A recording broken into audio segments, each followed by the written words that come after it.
Dans cette vidéo, on va parler d'un sujet qui suscite de plus en plus d'intérêt chez les investisseurs, les matières premières. Parce que ces dernières années, l'inflation persistante, les tensions géopolitiques, les disruptions des chaînes d'approvisionnement et la recherche de valeur refuge ont remis l'or, le pétrole, l'argent et bien d'autres commodities, donc matières premières, au cœur des conversations. Et face à ces incertitudes, de nombreux investisseurs cherchent à diversifier leur portefeuille au-delà des actions et des obligations classiques. Pourtant, investir directement dans les matières premières pose un vrai problème. Comment stocker physiquement de l'or, du pétrole ou du blé de manière simple, sécurisée et sans contraintes logistiques énormes? Et c'est précisément là que les ETC ou Exchange Traded Commodities interviennent comme une solution élégante et moderne. Et donc dans cette vidéo, on va découvrir ensemble ce que sont réellement les ETC, en quoi elles diffèrent des ETF, que peut-être beaucoup d'investisseurs connaissent déjà, et comment ces ETC du coup peuvent être sécurisés, quels sont leurs avantages et aussi leurs limites.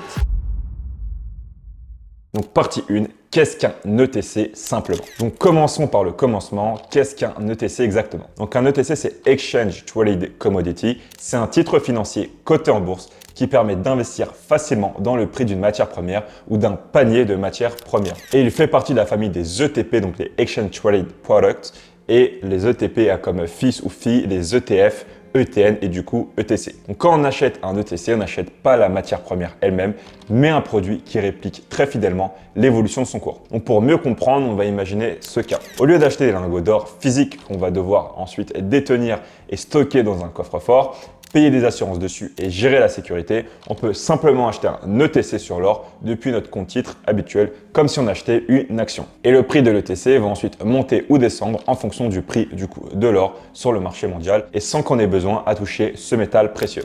Et c'est exactement la même logique pour le pétrole, le cuivre, l'argent, le blé ou encore le gaz naturel. Donc c'est un produit boursier simple, liquide et transparent qui nous donne accès aux matières premières sans les contraintes de la possession physique. Maintenant, partie 2, dans quoi peut-on investir avec un ETC? Donc la question qu'on pourrait se demander, c'est dans quelle matière première je peux réellement investir grâce aux ETC? Et en vrai, il y a plein de réponses possibles. Parce que les ETC nous donnent accès à pratiquement toutes les grandes catégories de commodities, donc de matières premières, négociées sur les marchés mondiaux.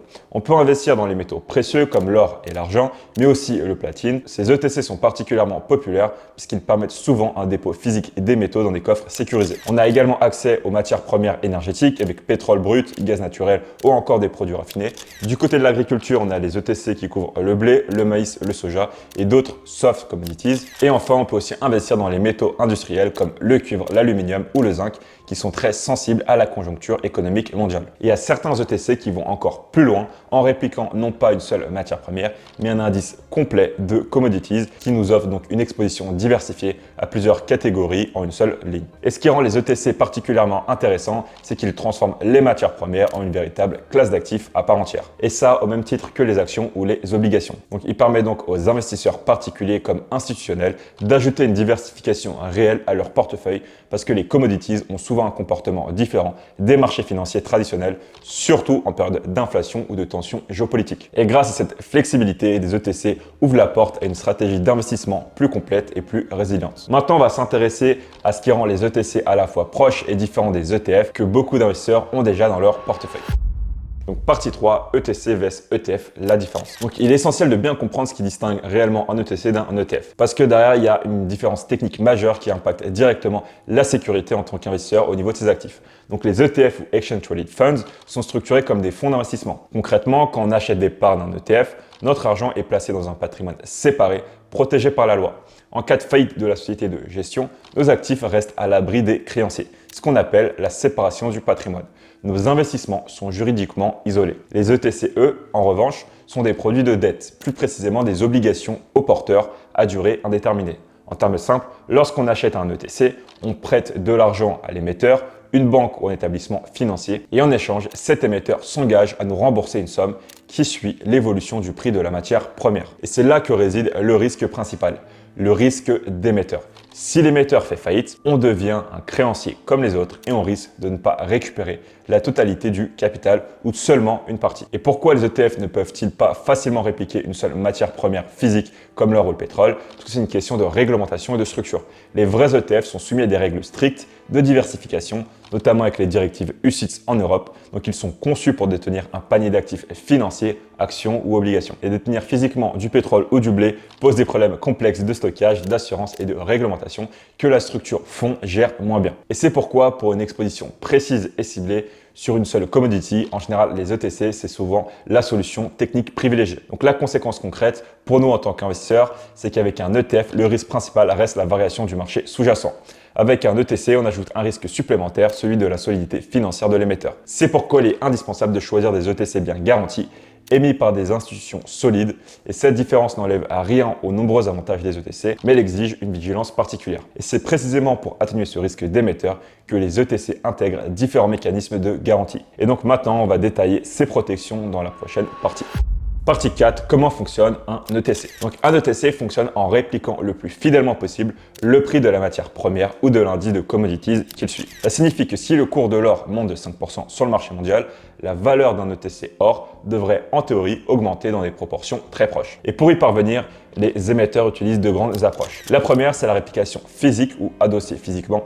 Dans ce cas, l'émetteur investit directement l'argent des investisseurs dans la matière première réelle.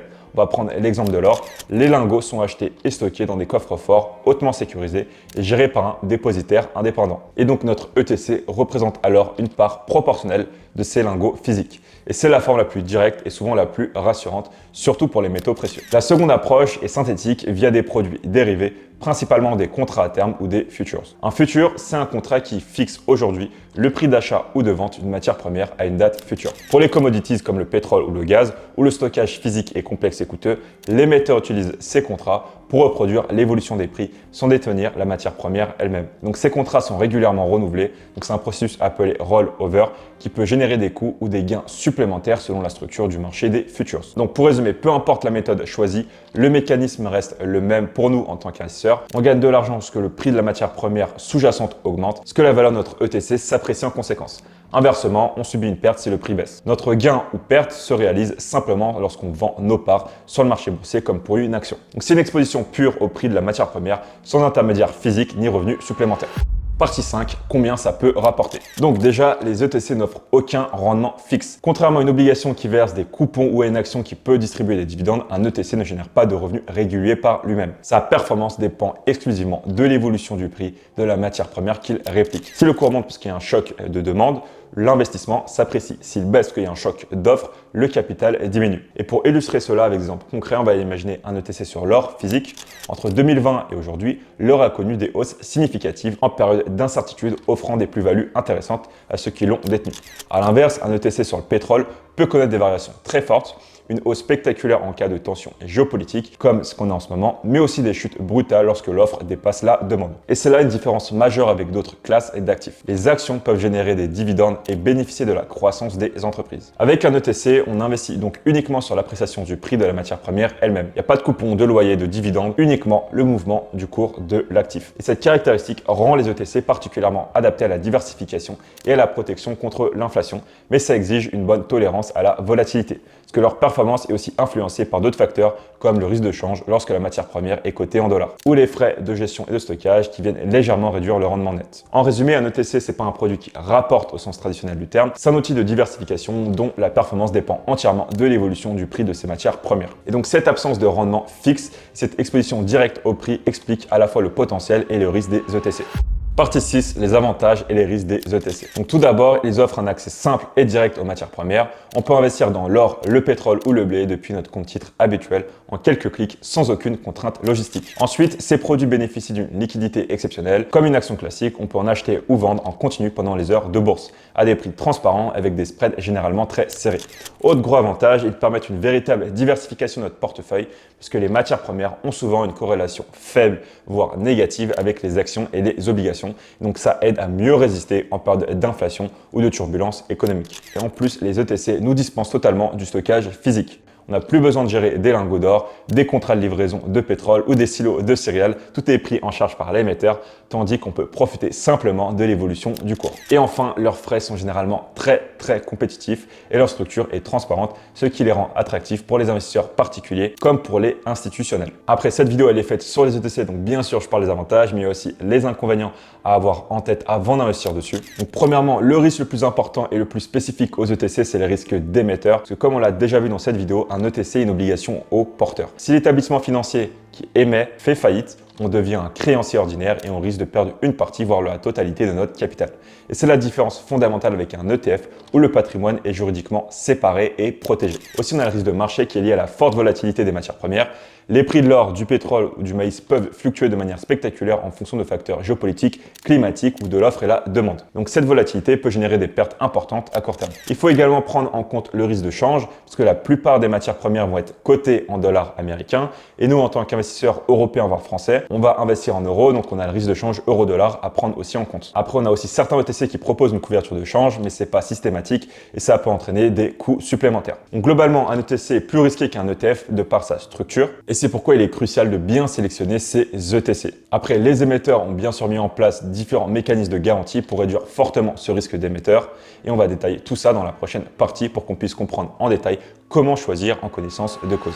Partie 7, les différents types d'ETC. Donc on vient d'évoquer les risques des ETC et en particulier le risque d'émetteur dans la partie précédente. Heureusement, comme je l'ai dit, les émetteurs ont aussi développé des mécanismes de garantie sophistiqués pour réduire fortement ce risque. Et c'est même l'un des points les plus importants à comprendre avant d'investir. Donc on distingue 3 grands types de garanties pour les ETC. Et chacun offre un niveau de protection différent et ce choix impacte directement notre sécurité en cas de problème avec l'émetteur. On va commencer par le plus sécurisant et le plus transparent, les ETC physiques, également appelés ETC à dépôt physique ou adossés physiquement. Donc dans ce cas, l'émetteur utilise l'argent de l'investisseur pour acheter directement la matière première réelle. Les actifs sont ensuite stockés physiquement chez un dépositaire indépendant, souvent appelé fiduciaire, dans des coffres-forts hautement sécurisés. Donc par exemple avec un ETC or, derrière chaque part qu'on va détenir, il existe réellement des lingots d'or physiques, stockés et audités, qui correspondent à la valeur de notre investissement. C'est la même logique pour l'argent, le platine ou certains métaux industriels comme le cuivre. Concrètement, ça signifie que le risque d'émetteur est quasiment exclu.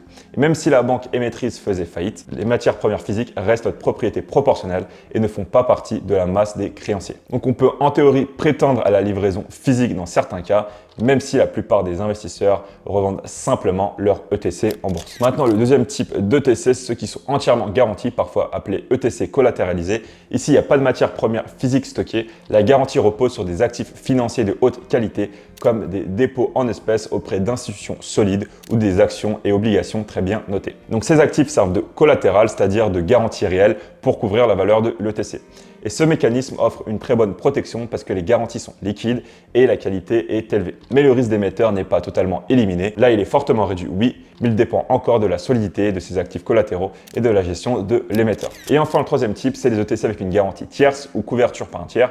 Dans cette configuration, le risque d'émetteur est transféré à une tierce partie indépendante, souvent une grande institution financière, une compagnie d'assurance ou pour les matières premières énergétiques, une entreprise du secteur avec des actifs d'exploitation solides. Et cette entité va s'engager contractuellement à rembourser les investisseurs en cas de défaillance de l'émetteur principal. Et donc ce système sera fréquemment utilisé pour des matières premières comme le pétrole ou le gaz où le stockage physique est très difficile. Et donc la protection est bonne, mais elle dépend évidemment de la solvabilité et de la solidité financière de ce tiers garant. Et donc ce que ça va changer concrètement pour notre risque, avec un ETC physique, on est le plus proche possible de la possession réelle de la matière première. Le risque d'émetteur est quasiment nul. Avec un ETC entièrement garanti, on bénéficie d'une sécurité élevée avec des actifs financiers solides, mais on a toujours un risque résiduel. Et avec une garantie tierce, le risque est déplacé vers une autre entité, ce qui peut être très rassurant si le tiers est très robuste, mais ça introduit aussi une dépendance supplémentaire. C'est pourquoi lorsqu'on choisit un ETC, il est essentiel de vérifier le type de garantie indiqué dans le prospectus ou sur la fiche produit. Donc si on peut pour moi privilégier les ETC à dépôt physique, surtout sur les métaux précieux, pour moi ça reste souvent la recommandation la plus prudente pour ceux qui veulent investir sur ce type d'actifs. Après, c'est mon avis, je vous invite aussi à faire vos propres recherches. Partie 8, dans quel cas utiliser un ETC? Donc les ETC sont particulièrement utiles pour diversifier un portefeuille composé principalement d'actions et d'ETF classiques. En ajoutant une exposition aux matières premières, on réduit la dépendance aux marchés actions et obligations puisque les matières premières ont souvent une corrélation faible, voire négative avec ces actifs. Donc ça renforce la résilience globale de notre allocation en période de turbulence. Un autre cas d'utilisation très répandu, c'est la protection contre l'inflation. Parce que les matières premières et tout particulièrement l'or ont historiquement joué le rôle de valeur refuge lorsque le pouvoir d'achat de la monnaie diminuait.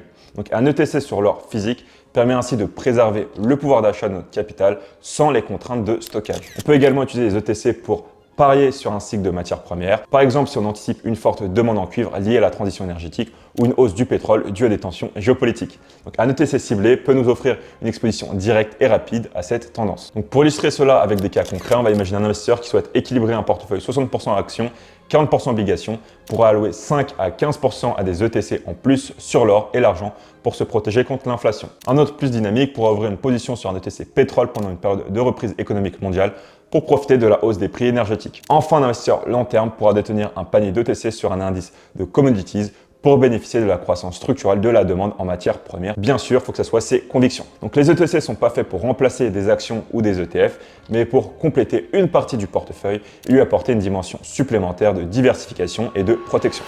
Partie 9, comment investir concrètement. Donc la bonne nouvelle, c'est que l'accès à ces ETC est extrêmement simple et proche de celui qu'on peut avoir avec des actions et même plus des ETF. Donc on peut acheter et vendre des ETC sur un compte titre ordinaire et c'est l'enveloppe fiscale la plus courante pour ce type de produit en Europe. Il y a certains investisseurs qui les logent également d'une assurance vie en unité de compte selon leur situation et leur objectif. Et pour trouver et acheter un ETC, il n'y a rien de plus facile. On va se connecter à la plateforme d'investissement, il y a notre banque ou notre courtier en ligne et la plupart des courtiers proposent bien sûr des ETC cotés sur des places européennes comme Euronext ou London Stock Exchange ou d'autres.